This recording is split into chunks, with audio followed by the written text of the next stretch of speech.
오늘 1월 25일 수요 예배 우리 함께 주시는 말씀 먼저 읽어보겠습니다. 사도행전 1장 8절 말씀입니다. 사도행전 1장 8절 말씀. 오늘 제목은 내주하시는 성령님. 그래서 수요일 시간으로 성령님에 대한 세 번째 시간이 되겠습니다. 내주하시는 성령님, 사도행전 1장 18절 함께 보시겠습니다. 오직 성령이, 시작.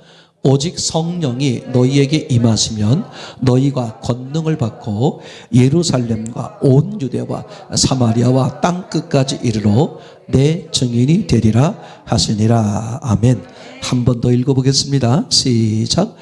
오직 성령이 너희에게 임하시면 너희가 권능을 받고 예루살렘과 온 유대와 사마리아와 땅 끝까지 이르러 내 증인이 되리라 하시니라. 아멘. 이번 한 주간도 네팔 신학생들하고 같이 지금 이렇게 강의를 하고 있습니다만, 함께 나누면서 어떤 것에 대한 이야기를 지금 나누고 있냐 하면 하나님의 속성에 대해서 같이 이야기를 나누는데, 이렇게 통역을 하면서 이렇게 또 자료를 충분히 보여주지 못하고 통역을 하면서 하다 보니까 잘 전달이 잘 안 될 수 있고요. 또 시간이 많이 이렇게 오래 이렇게 걸리는 것도 있더라고요. 그래서 이번 주간 이렇게 함에도 불구하고 모자라면 또 다음 주 할 때 또 주간에 다시 또 해야 되겠다는 생각이 들었습니다만, 하나님은 한 분이심에도 불구하고, 그죠? 사람들에게 역사할 때 크게 나눠서 3단계, 3단계로 역사한다. 그걸 우리가 잘 모르면, 그죠? 하나님을 이해할 때 많은 오해가 생기곤 그래요. 오늘 특별히 또 성령님, 내주하시는 성령님, 내주하시는 성령님을 다른 말로 말하면 성령 침례 이렇게 말하거든요. 오늘 그 말씀을 드리기 위해서 먼저 지금 네팔 신학생들하고 잠깐 나누었던 얘기를 잠깐만 드리려고 합니다. 그 내용이 뭐냐면 금방 말씀드린 것처럼 하나님은 한 분이심에도 불구하고, 그죠? 역사하시는 방법이 세 부분으로 나눌 수 있다. 이거를 잘못 알면 사람들이 오해를 해요. 그래서 자기가 경험한 그 하나님만이 전부 다인 것으로 착각하는 분들이 굉장히 많습니다. 얼마나 많은지 몰라요. 그래서 우리는 계속해서 어떤 말씀을 드리고 있습니까? 성경도 부분을 알려고 하지 말고 먼저 어떻게 하라? 전체를 보는 눈을 가져야 된다. 그죠? 하나님이 여기에서는 왜 이렇게 하셨고 저기에서는 왜 저렇게 하셨을까? 그거를 이해를 못하면 어려움이 많이 생기는 거거든요. 예를 들면 제가 창세기 1장도 창조 이야기고 창세기 2장 4절부터 이하도 창조 이야기인데, 그죠? 창조의 순서가 조금 다르게 기록되어 있다. 1장이 맞으면 2장이 틀리고 2장이 맞으면 1장이 틀려버리는 그런 모순같이 보이는, 그죠? 그렇게 성경이 기록되어 있다. 근데 그게 모순되는 게 아니라 창세기 1장은 엘로힘 하나님이 창조하신 것으로 기록되어 있고, 창세기 2장 4절 이하에는 여호와 하나님이 창조한 것으로 기록되어 있습니다. 그러니까 똑같은 사건을 뭔가 다르게 말씀하고 싶은 부분이 있어서, 그죠? 하나님이 다른 모습처럼 기록을 하고 있다. 실제로 다르진 않아요. 근데 다른 모습처럼 기록하고 있다. 뭔가 다른 것을 말하고 싶은 거거든요. 그래서 창세기 1장에서는 엘로힘이 창조하신 것으로, 창세기 2장에는 여호와가 창조한 것으로 이렇게 구분될 수 있겠죠. 그럴 때 하나님이 사람들에게 역사할 때는 3단계로 역사하신다. 그죠? 즉 사람들을 대하는 태도, 그걸 저는 속성, 하나님의 속성을 달리한다 이렇게 말씀드리는데 그걸 어떻게 구분할 수 있냐면 제 표현으로 말하면 이렇게 표현합니다. 엘로힘적 속성으로 역사할 때가 있고 그 다음엔 여호와적 속성으로 역사할 때가 있고 그 다음엔 임마누엘 속성으로 역사할 때가 있다. 이거를 아주 간단하게 말하면 이렇게 말할 수 있다 그랬어요. 그죠? 엄마가 자녀들을 사랑하는데 갓난 아기를 대하는 엄마의 모습과 중학생을 대하는 엄마의 모습과 대학생을 대하는 엄마의 모습이 같은 엄마요 같은 사랑임에도 불구하고 표현 방식이 조금씩 다르다. 예를 들면 갓난 아이에겐 하나님이 갓난 아이에겐 엄마가 어떻게 한다? 일방적으로 하신다. 그죠? 그러나 사랑을 전제로 하고 일방적으로 하시죠. 엄마가 보기에 가장 좋은 모습으로 아이에게 하시죠. 왜냐하면 아이와 엄마는 아직 소통이 안 되기 때문에 그래요. 그러나 중학생쯤 되면 엄마를 알고 엄마와 소통이 되잖아요. 그럼 엄마는 중학생 아이에게 뭘 할 때 어떻게 하나요? 중학생 아이의 의견을 물어보고 서로 의견이 다르면 조율해 가면서 그렇게 하죠. 그죠? 그러나 대학생 단계가 되면, 그죠? 뭐 굳이 엄마가 물어볼 것도 없어요. 뭐 스스로 다 잘할 수 있는 엄마가 대학생 아들을 믿어줄 수 있는 단계가 되니까 마치 그런 차이처럼 한 엄마임에도 불구하고 자식의 그 수준에 따라서 대하는 태도가 다른 것처럼 하나님도 사람들에게 대하는 태도를 달리하신다. 그걸 또 다르게 표현하면 이렇게 표현할 수 있어요. 남자와 여자, 총각과 처녀 사이에 처음 만난 사이, 소개팅이라 그럴까요? 처음 만난 사이는 좀 어색하잖아요. 그죠? 별로 친밀감이 별로 없죠. 예. 그래서 이렇게 상대방에게 어떻게 합니까? 마음을 얻기 위해서 무슨 공세를 많이 합니까? 선물 공세를 많이 하죠. 그죠? 이제 그렇게 처음에는 그런 어색한 모습의 관계로 시작을 합니다. 왜? 상대를 잘 모르니까. 하나님도 사람과 관계할 때 하나님은 사람을 잘 알지만 사람은 하나님을 잘 모르니까 마치 어떻게? 그죠? 하나님과 사람 사이가 어색해 보이는 모습으로 하죠. 그래서 일방적으로 할 때가 많다. 그 대표적인 모습이 뭐냐 하면 기적이나 환상꿈 이런 것들을 많이 사용하신다. 왜냐하면 사람이 하나님을 못 알아보는데 어떻게 하나님을 알 수 있겠어요? 그죠? 하나님을 뭐 어떻게 할 수 있겠어요? 그래서 하나님이 그런 사람들에게 일단 하나님이 계시다는 것, 그죠? 하나님이 너를 사랑하신다는 것을 알게 하기 위해서 그런 기적이나 환상꿈 이런 것으로 역사하시곤 그렇게 하신다. 그죠? 그걸 저는 엘로힘 속성으로 역사하신다 이렇게 표현합니다.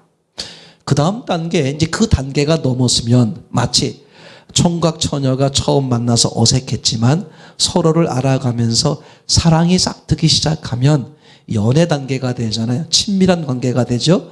마치 그것처럼 하나님도 이제 사람이 하나님을 이제 아는 단계가 되었어요. 그러면 하나님은 이제 그 사람과 어떤 관계를 한다. 좀 더 친밀하고 서로 인격적으로 서로를 존중해주는 이제 그런 단계로 발전한다. 그걸 제가 여호와 속성으로 역사하신다 이렇게 말하고요. 그러다가 서로 이제 친밀해졌어요. 남녀 간에 소개팅을 해서 어색했다가 자주 만나다 보니까 사랑이 싹 터서 막 불타는 사랑이 됐어요. 그럼 끝에 뭐 하고 싶겠어요? 결혼하고 싶겠죠. 하나님도 동일한 모습인 것이죠. 그죠? 처음엔 사람들하고 어색해요. 왜냐하면 사람이 하나님을 잘 모르니까 말이죠. 그랬다가 하나님을 알게 되고 하나님과 사람 사이에 이제 사랑이 싹 트는 거죠. 하나님은 원래부터 사랑하고 계셨지만 사람이 하나님을 몰랐다가 하나님을 알고 하나님의 은혜를 알면서 하나님과 사랑이 싹 트죠. 그렇게 이제 사랑이 싹 떠서 사랑이 깊어지면 결국은 뭐 하려고요? 하나님과 사람이 결혼, 한 몸. 그죠? 한 몸 되는 것이죠. 그걸 임마누엘 속성으로 역사하신다. 이렇게 하나님께서 사람들을 대할 때 세 단계로 역사하신다. 그죠? 그 처음 단계는 어떻게 하느냐? 항상 처음 단계는 엘로힘적 속성으로 역사하세요. 그랬다가 이제 친밀 속도가 빠르면 빠를수록 곧장 여호와 속성으로 다가오시고요. 그랬다가 또 어떻게 돼요? 더 가까워지면 임마누엘 속성, 하나님이 그 사람 속으로 들어오는 거죠. 그게요, 좀 심하게 표현합니다만, 제가 심하게 표현하면 이론적으로라도 1분 안에도 가능해요. 1분 안에도. 엘로힘적 하나님에서, 그죠? 그 다음에 이제 여호와적 하나님에서, 그 다음에 임마누엘 하나님. 그래서 이렇게 이제 죽음을 앞두신 분들이, 그죠? 한 순간에, 짧은 시간 안에 예수님을 영접해서 구원받게 되는 경우가, 그런 경우가 얼마든지 있을 수 있죠. 또 예를 들면 어떤 경우 있었습니까? 그 예수님이 십자가에 달리셨을 때, 그죠? 이렇게 한쪽에 강도 있잖아요. 그런 것처럼 짧은 시간 안에도 얼마든지 이루어질 수 있다. 그러나 분명한 사실은 3단계를 반드시 거친다. 근데 이제 교회를 다니다가 처음 단계, 엘로힘적 단계, 즉 서먹서먹한 사이로 지내다가 예수님 하나님을 끊는, 교회를 그만 다니는 그런 사람도 많이 있고요. 그 다음에 하나님하고 친밀하게 지내, 여호와 단계야. 결혼은 안 했단 말이야. 친밀한 사이의 단계로 있다가 교회를 떠나거나 어떤 일로 인해서 하나님과 멀어지는 그런 사람도 얼마나 많은지 몰라요. 근데 신앙의 근거적인 꽃은 뭐다? 그 단계를 거쳐서 뭐 하는 거다? 임마누엘, 결혼하는 거다. 이게 오늘 나누려고 하는 단어로 말하면 성령 침례다, 이렇게 말할 수 있고요. 오늘 제목으로 말하면 내주하시는 성령님, 이렇게 이제 표현을 해볼 수 있겠죠. 자, 기억할 것은 예수님은 한평생 육신의 삶을 살면서 늘 성령님과 동행하는 삶을 살았어요. 맞습니까? 성령의 인도로 살았죠. 그렇죠? 그 육신을 가지고 있는 사람들에게 모습을 보인 거예요. 어떤 모습? 너희가 어떻게 살아야 하는 것이냐. 맞죠?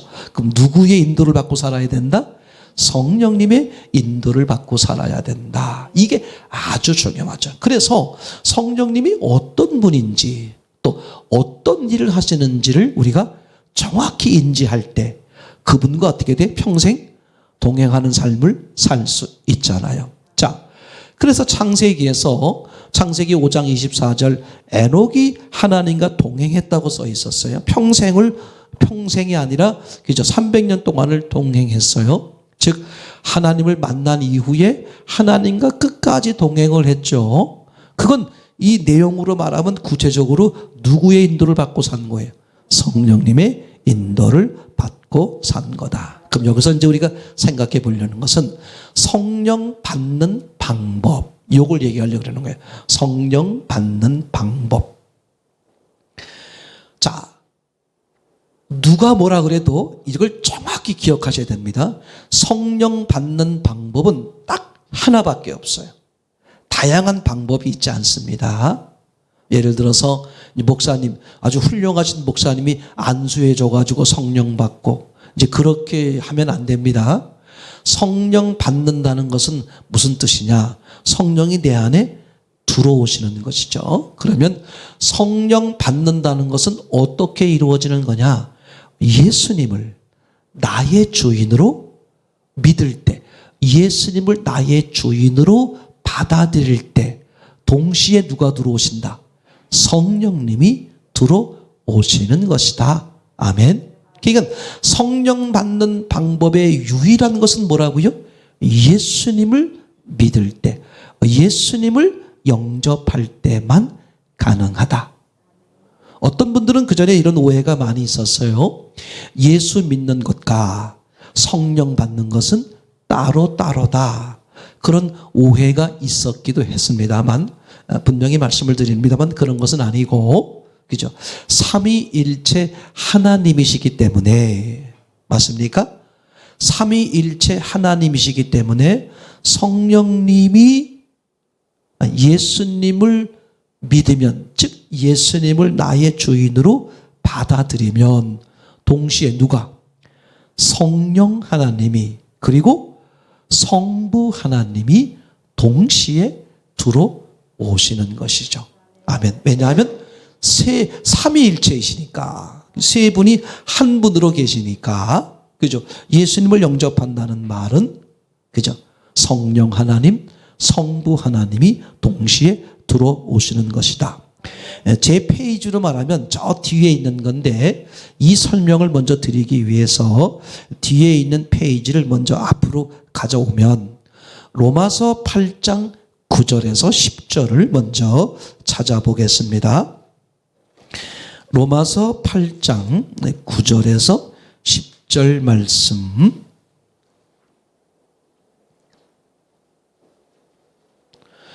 만일 보시겠습니다. 시작. 만일 너희 속에 하나님의 영이 거하시면 너희가 육신에 있지 아니하고 영에 있나니 누구든지 그리스도의 영이 없으면 그리스도의 사람이 아니라. 아멘. 여기까지 다시 앞에 구절. 우리 속에 누가 있어야 된다? 하나님의 영이 있어야만 우리가 육신에 거하는 게 아니다. 우리는 하나님의 사람이 된 거다. 그런 말이죠. 거듭난 사람, 구원받은 사람이 된 거다. 이런 말이죠. 그 다음에 앞에 누구든지 그리스도의 영이 없으면 그리스도의 사람이 아니라. 이번엔 또 뭐라고 되어 있어요? 그리스도의 영이 없으면. 그럼 우리 안에는, 여기만 봐도 우리 안엔 누가 있어야 되냐면 하나님의 영도 계셔야 되고 그리스도의 영도 계셔야 되죠. 자, 다음 절. 또 그리스도께서, 시작. 또 그리스도께서 너희 안에 계시면 몸은 죄로 인하여 죽은 것이나 영은 의를 인하여 산 것이라. 또 그리스도께서 그랬으니까 앞에서 말한 것과 이어져서 또, 그죠? 이번엔 누가 우리 안에 계셔야 돼? 그리스도께서. 그러면 앞에서부터 보게 되면 하나님의 영, 그리스도의 영, 그리스도, 이분들이 우리 안에 계셔야 된다. 아멘. 이게 거듭난 사람이고 하나님의 백성이고 하나님의 자녀고 천국 가는 사람들이다. 그러면 언제 이 세 분이 함께 들어올 수 있었느냐? 그죠? 삼위일체 하나님, 예수님을 나의 주인으로 받아들일 때 성부 하나님, 성자 하나님, 성령 하나님이 어떻게 동시에 들어오신다. 아멘. 이걸 뭐라 그런다? 이거를 성령님이 내주하셨다, 예수님이 주인으로 오셨다, 성령 침례다. 자, 이제 그러면 성령 침례를 조금 더 구체적으로 말해 볼게요. 마가복음 1장 8절입니다. 마가복음 1장 8절. 나는 너희에게, 시작. 나는 너희에게 물로 침례를 주었거니와 그는 성령으로 너희에게 침례를 주시리라. 자, 저거 펴놓고요. 저 장면을, 저 구절을 가만히 보십시오. 1장 1절, 마가복음 1장 1절의 시작이 예수 그리스도의 복음의 시작이라. 이렇게 복음의 시작이라고 말하면서 2절부터 누구를 소개하냐 하면 침례 요한을 소개하고 있다. 그죠? 그런데 그 침례 요한이 또 누구를 증거하고 있어요? 내 뒤에 오시는 분, 바로 예수님을 소개하는데, 그 예수님을 가리키면서 뭐라고 말하냐면 나는 너희들에게 물 침례를 주지만 내 뒤에 오시는 그분, 예수님이죠, 성령으로 너희에게 침례를 주실 것이다. 아멘. 예수님이 오셔서 뭐 하신다는 거예요? 성령 침례를 주신다는 거야. 자, 그런데 무슨 일이 벌어졌느냐? 이제 그러고선 침례 요한의 역할이 끝나서 감옥에 가고 죽게 되죠. 이제 예수님이 등장을 합니다. 그리고 공생애를 시작하세요. 그리고 갈릴리에서 제자들을 부르시고 3년 내지 3년 반 동안의 공생애 사역을 하시는데 한 번도 침례를 주신 적이 없어요.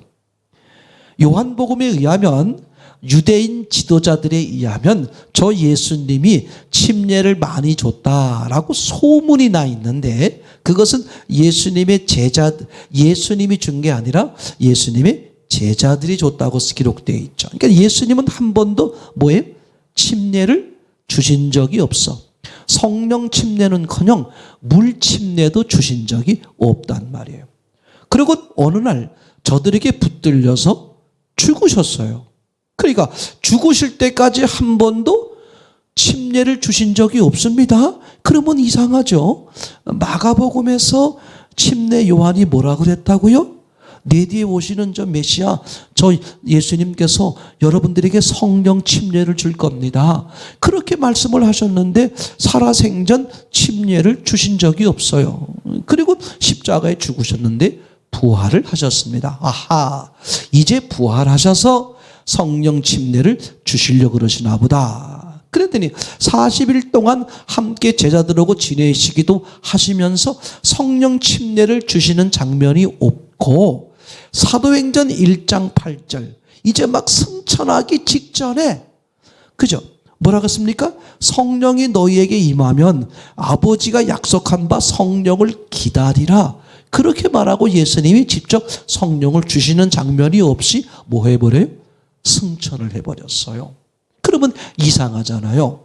분명히 침례 요한에 의하면 예수님이 성령 침례를 주셔야 되는데, 침례 요한 자신이 물 침례를 준 것처럼 예수님도 성령 침례를 주셔야 되는데, 이제 공생애 동안에 그리고 부활하셔서 승천할 때까지 성령 침례를 주신 적이 없어요.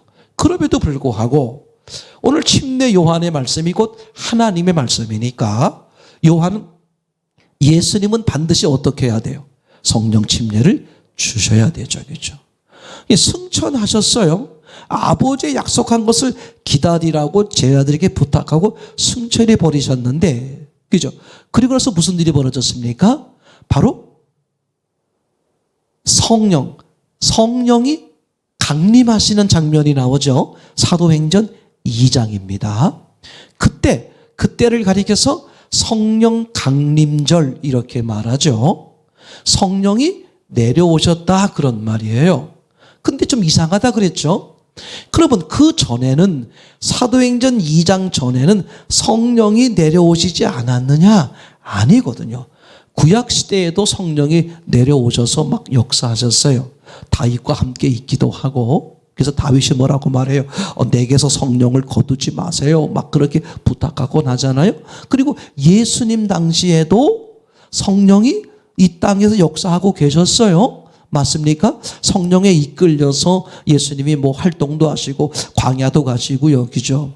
그 시몬이란 사람은 성전에서 그죠? 어린 예수님을 보면서 예수님이 메시아인지를 금방 알아봤어요. 왜요? 성령이 그의 머리 위에 있더라. 이렇게 성령이 이 땅에서 막 역사하고 있는데, 왜 사도행전 2장 사건을 가리켜서 성령 강림절이라고 말할까? 글자 그대로 말하면 성령이 내려오셨다는 말인데, 근데 그 사도행전 2장의 사건이 성령이 그냥 내려오셨다는 게 아니라 사람의 심령 속으로 영원히 처음으로 내려오시는 장면이죠. 그러니까 그동안에는 바깥에서 역사하시다가 예수님이 죽으시고 부활하신 이후에, 그죠? 성령님이 이제 어떻게 하시는 거예요? 사람 심령 속에 직접 들어오시는 것이죠. 그죠? 삼위일체 하나님이니까, 다른 말로 말하면 예수님이 승천하셨다가 예수님의 영이, 그죠? 예수님의 영이 내려오셔서 사람 심령 속에 들어오시는 것이죠. 그죠? 그래서 바로 사도행전 2장 사건을 가리켜서 뭐라고 말해요? 성령 침례다. 이렇게 이제 이야기를 하는 거겠죠. 여기까지 이제 이해가 됐을 것입니다. 자, 그러면 이 성령 침례를 받은 결과가 어떻게 될까 하는, 이제 성령 침례를 받고 나서 나타나는 현상을 잠깐 이야기하려고 합니다. 우선 고린도 후서 5장 17절을 보시면 성령 침례를 받은 후에 나타나는 모습이라고 말할 수 있겠죠. 고린도 후서 5장 17절 그런즉 시작 그런즉 누구든지 그리스도 안에 있으면 새로운 피조물이라 이전 것은 지나갔으니 보라 새 것이 되었도다. 성령 침례를 당함으로써 즉 성령이 내주함으로써 내주한 그 사람은 어떻게 된다? 옛사람은 없어지고 새 사람이 된다. 아멘. 그죠? 옛사람은 이제 없어져 버리는 거예요. 그리고 새 생명으로 거듭난 새 사람이 되는 거죠. 이게 너무 놀라운 사건이에요. 뭐가 임하면? 성령이 임하면. 그죠? 성령이 내주하면. 맞습니까? 내주하시는 성령님, 성령 침례. 제 말이 되겠죠? 첫 번째는 사람이 어떻게 된다? 완전히 하늘나라의 사람, 하나님의 자녀의 모습으로 어떻게 된다? 새로워진다. 그래서 하나님은 영생이니까 하나님의 자녀들도 어떻게 되겠어요?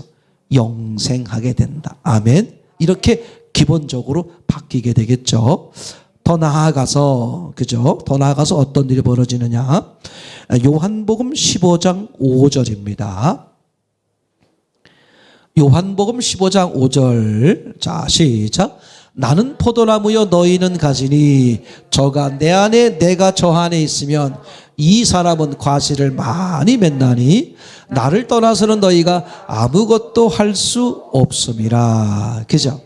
성령이 내주 성령 침례가 되면 예수님과 나는 뭐가 되어버린다? 한 몸. 그분은 나무요 우리는 그 나무에 붙은 가지가 된다. 이런 말이 되겠죠. 그래서 이 가지는 무엇의 공급을 받아요? 나무의 공급을 받는 거죠. 그러면 열매는 어디에 열려요? 나무에 열려요? 가지에 열려요? 가지에 열리죠. 그런데 너무 중요합니다. 가지는 나무에 붙어 있으면 되는 거예요. 붙어 있으면 가지가 열려요. 아니죠. 열매가 열리는 거죠. 근데 만약에 가지가 나무를 떠나면 어떻게 돼요? 열매는 안 열리는 거죠. 이게 중요합니다. 그래서 우리는 예수님 안에 있는 게 중요하고 오늘 성령님으로 말하면 매 순간 성령님의 인도를 받고 사는 게 중요해.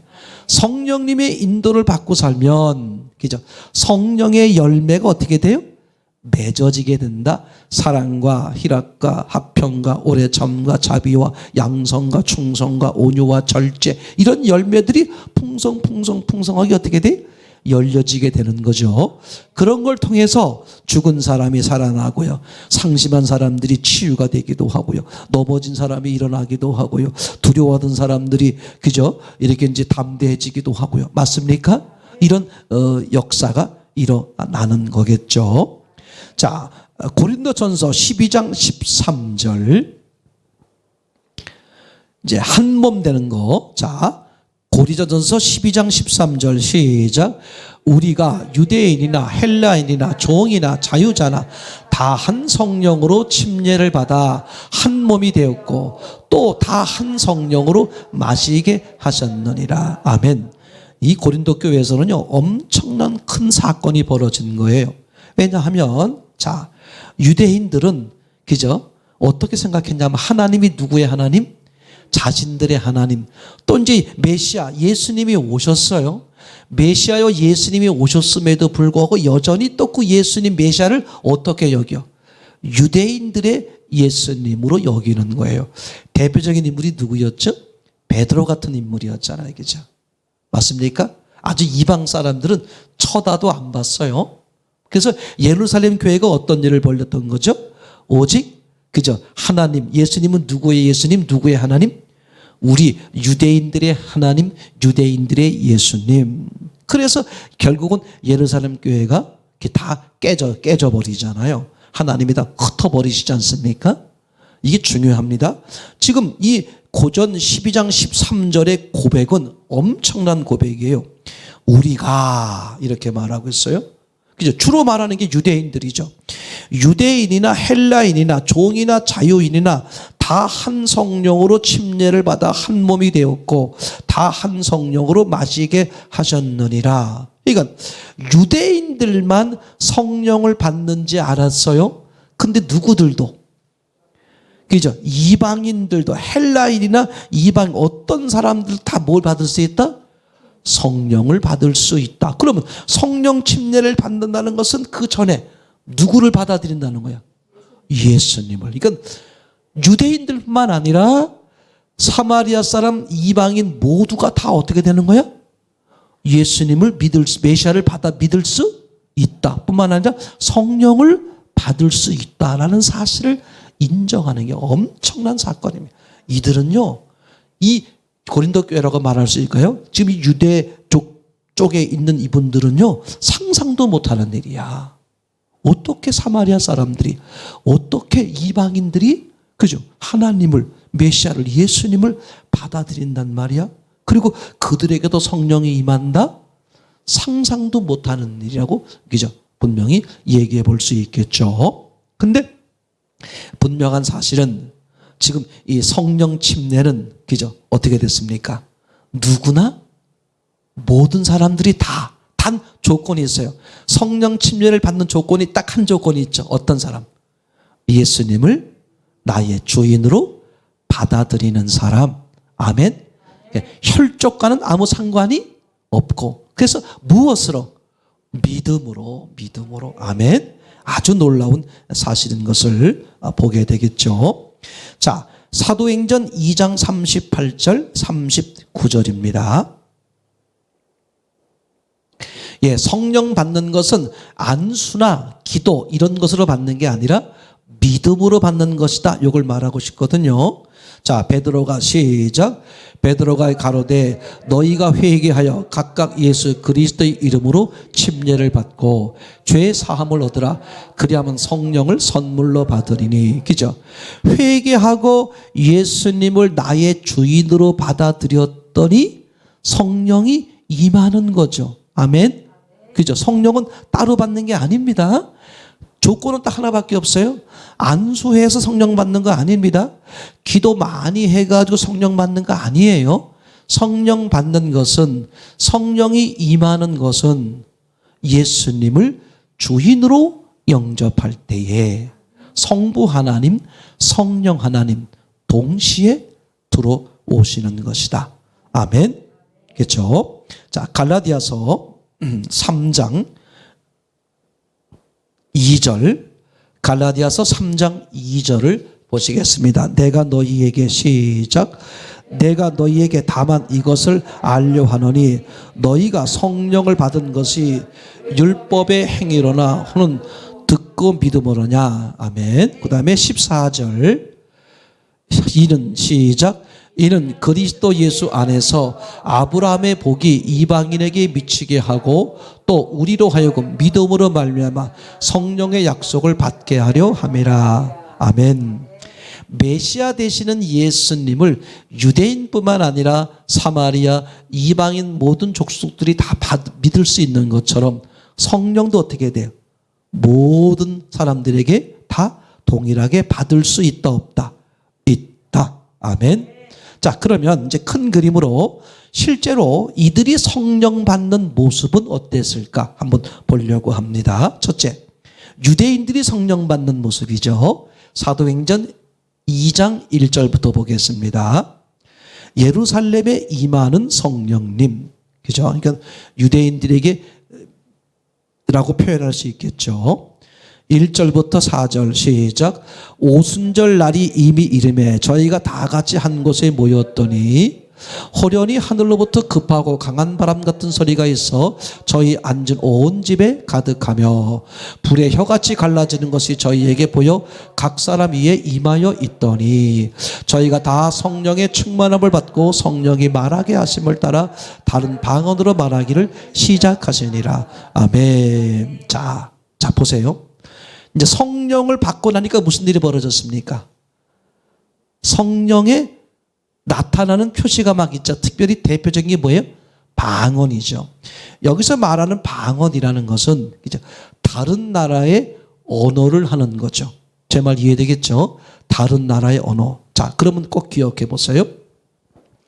여러분들은 성령 받을 때 이런 방언 같은 거 다 하시고 하셨습니까?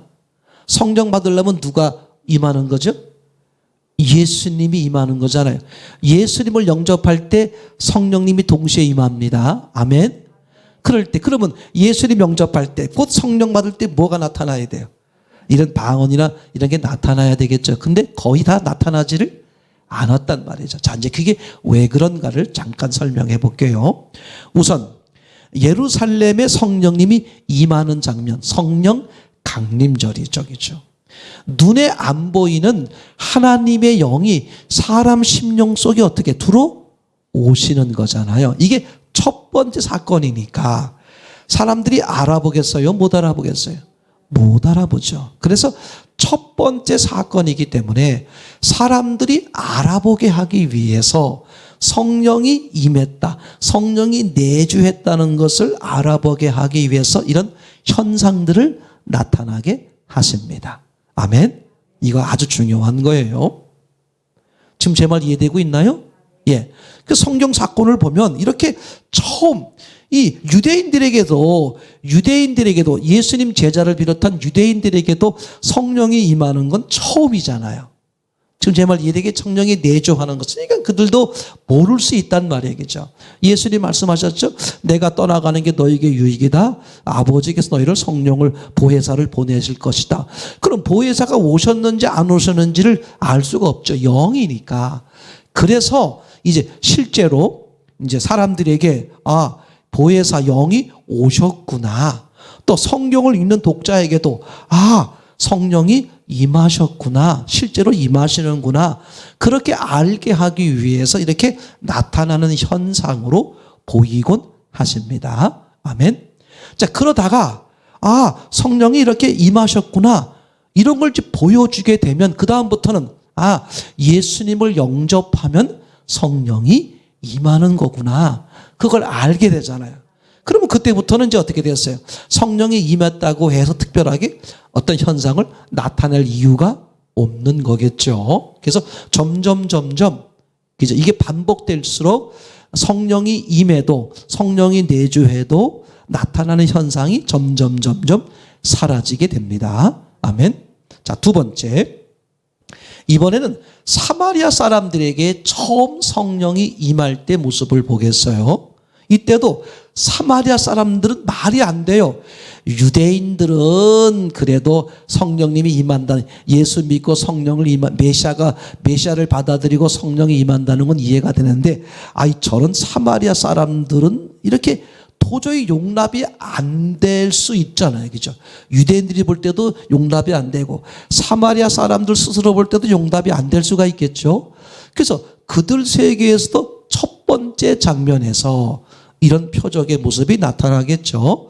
사도행전 8장 14절에서 17절입니다. 빨리 볼까요? 예루살렘에서 시작. 예루살렘에 있는 사도들이 사마리아도 하나님의 말씀을 받았다함을 듣고 베드로와 요한을 보내매 그들이 내려가서 저희를 위하여 성령 받기를 기도하니 이는 아직 한 사람에게도 성령 내리신 일이 없고 오직 주 예수의 이름으로 침례를 받을 뿐이러라. 이에 두 사도가 저희에게 안수하며 성령을 받는지라. 아멘. 성령이 임하는 거죠. 근데 기도하고 안수하니까 성령이 임한 것으로 되어 있잖아요. 그러니까 성령 받을 땐 기도하고 안수하라. 그렇게 이제 오해가 생기는 거거든요. 실제 그런 뜻이 아니라 지금 뭐예요?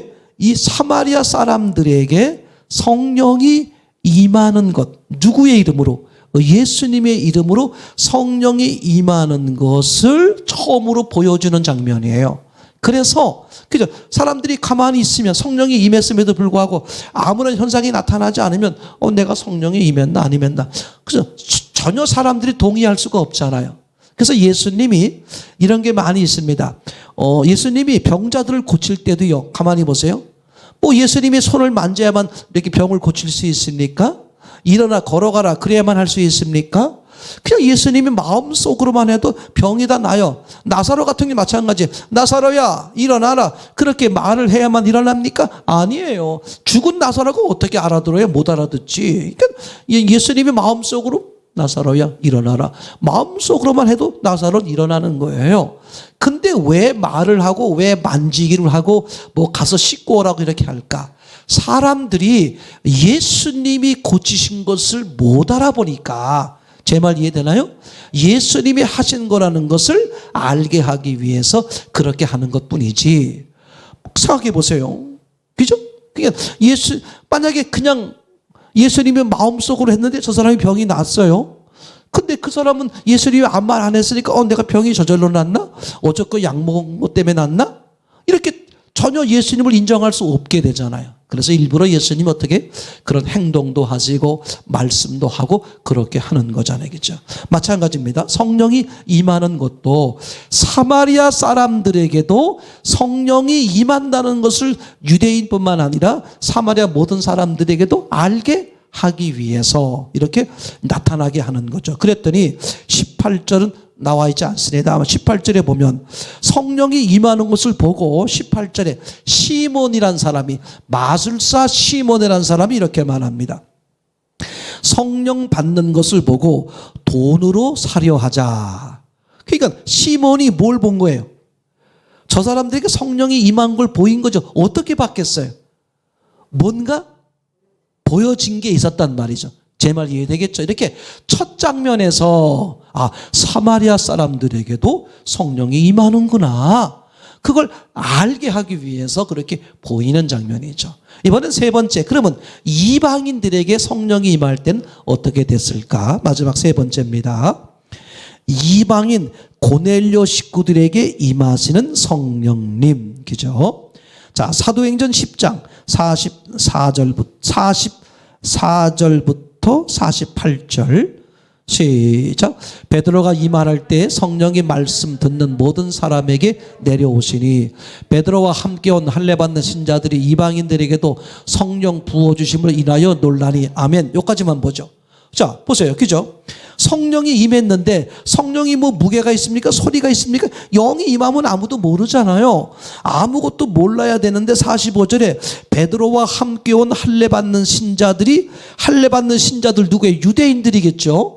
이 사람들이 이방인들에게도 성령을 부어주심을 보고 놀라니. 무슨 증거가 나타났다 안 나타났다? 표적이 나타났다는 뜻이잖아요. 이방인들에게도 성령이 임하는 거구나, 그렇게 하기 위해서 이방인들에게 성령 처음 임할 때 어떻게 나타나는 이런 표적이나 이런 것으로 하신 것이다.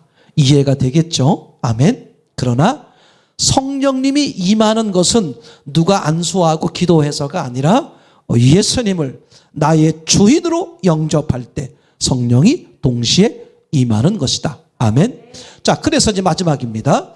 온 세상에 임하시는 성령님. 사도행전 1장 8절이죠. 오직 시작. 오직 성령이 너희에게 임하시면 너희가 권능을 받고 예루살렘과 온 유대와 사마리아와 땅끝까지 이르러 내 증인이 되리라. 자, 예수님을 다시 보여주세요. 예수님이, 그죠? 예수님이 죄송해요. 성령을 받으면, 그죠? 예루살렘 성령이 임했죠?